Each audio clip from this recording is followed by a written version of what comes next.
Here's a pair of the SHOKZ OpenRun headphones. I'm going to show you how to factory reset these. You want to perform a factory reset on these if you have issues, can't put it in a pairing mode, issues connecting, maybe one side's not working, maybe it keeps disconnecting, maybe it's out of sync, and so on. So let's go ahead and factory reset these, okay? So first, let's look for the buds that have the plus and the minus buttons. Like this one is right here, so I have a plus and a minus, okay? So first thing I want to do is go ahead and turn these off. So that plus button here, I'm going to press and hold. Just wait a few seconds.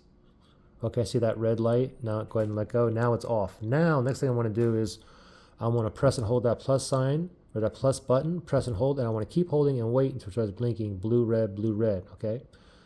Let's just do that next step now. Ready? The plus button, ready, go. Press and hold. Now keep holding. Wait.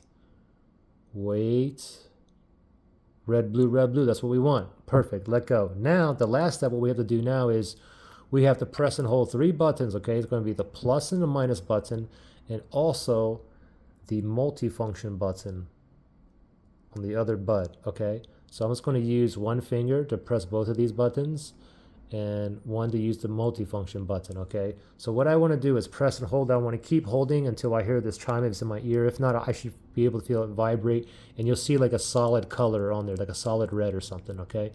So let's do it together. Both buttons up here, plus, minus, and the multi ready, set, go.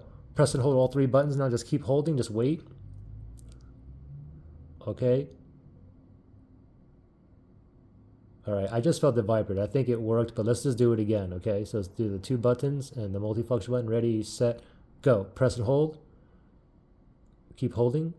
There we go. You see the solid red light? Now go ahead and let go, and now it starts blinking blue, red. So now it is back into pairing mode. So the factory reset is complete. Now the thing is, before I did the factory reset, I was already connected or paired to this iPhone here, okay? So if you want to connect back to the same device after you did the factory reset, you will have to delete it out of your Bluetooth pairing list. So for example, this iPhone here, I'm going to connect back here, okay? So let me go to settings. I'm going to go to Bluetooth here. And now you can see the OpenRun, I was paired to this phone before. So now it's not going to find it even though it's in pairing mode. So let me go ahead and tap on that information, and I'm going to forget this device. If you're on an Android phone, it'd be like unpair. Anyway, now it should find it. Okay, let me just turn off Bluetooth. Let me turn it back on just to rescan it. And it's back into pairing mode. So it should be able to find it here. Let's see. It's spinning there. Oh, there we go. It just popped up. OpenRun. Tap on that. And voila, I am connected back to this iPhone. Pretty simple. Questions or issues? Comment below.